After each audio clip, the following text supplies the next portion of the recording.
Good morning mga idol, mga follower. Shout out sa lahat ng mga follower at mga idol ko. Good morning po sa inyo mga idol at mga follower ko.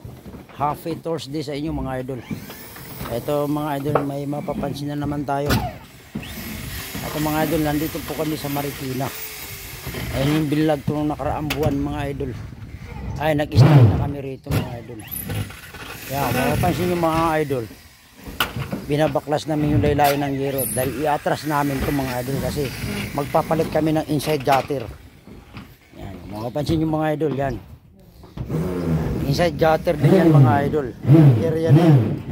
Yan, inside gutter pero may wall flashing. Tama po yung unang gumawa. Yan, tinakpan niya ng yung inside gutter, tinakpan niya ng wall flashing. Tama po yun. Tapos ginagrinder niya. Ngayon, papalatan din namin ng bago. May wall flashing din yan mga idol.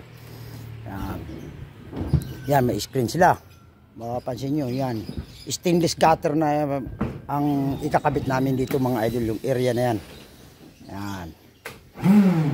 Kaya nire-reverse na mga idol. Ito na yung mga bindid namin mga idol.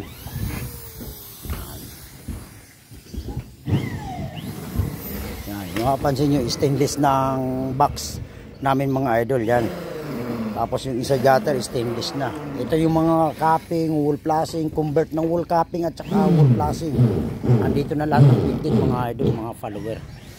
Yan, yun yung binlag ko ng mga yung nakaraang buwan mga idol na nagsinukatan namin ito. Ngayon natuloy na. Yan, kaya mapapansin nyo mga idol, yan. Walang wall flashing. Yan, mapapansin nyo. Yan, walang wall flashing yan. Kaya tumutulo talaga yan. Ngayon papalitan namin yan, babaklasin namin yung capping. Yan, lalagyan namin ng wall flashing. Yan, back to back yan mga idol, walang wall flashing. Yan. Ano nangyari? Ha? Ha?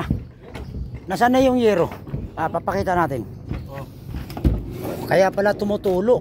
Ayan mga idol, sige, ano mo nga. Ayan. Yan ang mahirap dito talaga sa hindi natin gawa.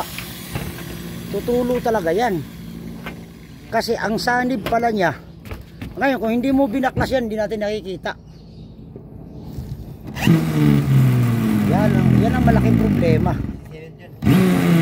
Ngayon hindi naman sinabi ng mayari na papalitan ng yero. Kasi bago pa nga itong yero na to eh. Pinagurahan lang niya yun. Ito pala mga idol yun. Kumbaga mapapansin mo, wala pang isang dangkal. Yun, wala pang isang dangkal ang sanib. Kaya pala lahat ng anggulo dito sa loob ng kisame, sa bahay niya, yun, dito nang gagaling din yung ibang tulo. Dahil wala palang sanib. Mapapansin nyo mga idol yun. Nagbaklas kami ng isa para i-atras lang namin yung yero. Ngayon hindi na nakita kagad ng isang latero ko na yan, mapapansin nyo mga idol, yan lang. Ang liit na sanib. Angat mo nga boss, angatin mo nga yung yero na yun. Ano pa yung ginamit?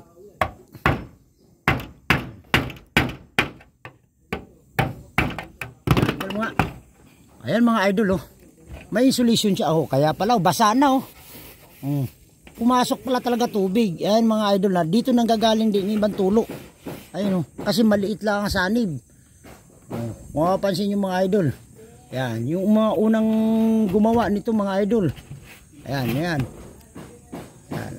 pinapakita ko lang sa inyo mga idol, mga follower at mga construction worker na kung bakit na tumutulo ang isang part ng roofing. Ayun yung naging problema mga idol. Yan. Tama lang talaga po mga idol, mga follower, na ipinapakita ko para malalaman nyo na si idol hindi naninira. Yan. Siyempre magpapalit kami ng part ng mga flashing, mga wall flashing, inside gutter. Siyempre babaklasin namin to, i-atras namin yero para makakabit kami ng gutter. Ngayon nakitaan na natin to mga idol. Ayun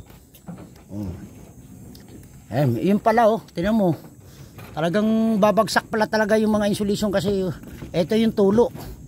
Ngayon, gagawin natin parin luming ha. Lasukatin mo. Alam mo, 5 pulgada lang. Dapat sa mga ano yun, 1 metro talaga ang sanib niyan. Umabot dito. Oo, hindi umabot. Ito yung part ng tulo. Ngayon, walang problema yan. Kasi ganito yan, pre. Gagawin natin yan. Ang gagawin natin yan, pinapakita lang natin yan. Ang gagawin natin, iatras natin yung yero. Pagkatapos yan, ikabit natin yung gutter. Ang gagawin natin yan, kasi marami naman akong silat na in-order. Papalamanin natin yan. Lalagyan natin ng palaman. Itong area na ito, lalagyan natin ng palaman. Saka natin iti-tex screw. Pagkatapos ng tex screw, saka natin sa may mismong dugtungan, yung mga ganyan, lalagyan din natin ng silan. Para pag lumakas yung bagyo, lakas yung ulan, hindi papasok ang tubig. Okay, tayo na bahala dyan. Ipinapakita lang natin sa mga idol natin, sa mga follower, na sana pag halimbawa may project sila at may dugtungan, hindi ganito ang kalaki ang dugtungan dahil papasukan talaga ng tubig. Okay, shout out sa lahat ng mga follower at mga idol ko.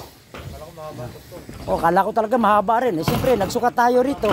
Nagsukat ako rito, hindi ko naman binaklas yan para malalaman natin kung bakit tumutulo. Ganun talaga. Talaga tulo yun. Ito mga idol, kung mapapansin nyo, wala rin yung wall flashing. Kinapingan lang, pero dito lang. Ayan, kung mapapansin nyo. Ayan. Si idol po, mga idol at mga follower, hindi po ako naninira sa mga kapwa ko manggagawa. Bagkus, nakakatulong pa ako. Dahil yun, ngayon yung dito sa Marikina mga idol, nakikita nyo naman na yun yung unang gumawa. Hindi po ako naninira. Yan, marami nagko-comment na naninira daw ako ng kapwa manggagawa. Hindi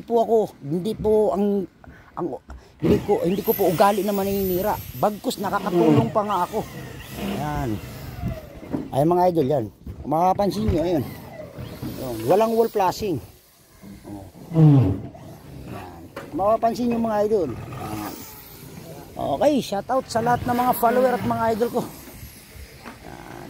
Maraming salamat sa mga idol at mga follower at mga construction worker. Dito lang po to sa Marikina mga idol. Na-start na kami. Yan, maaga kami umalis din sa Angono Rizal para maikarga yung mga materialis. Yan, nandito na kami mga idol. Start na kami ng gawa. Happy Thursday sa inyo mga idol. Maraming salamat sa mga idol ko at mga follower at mga construction worker. Thank you. God bless.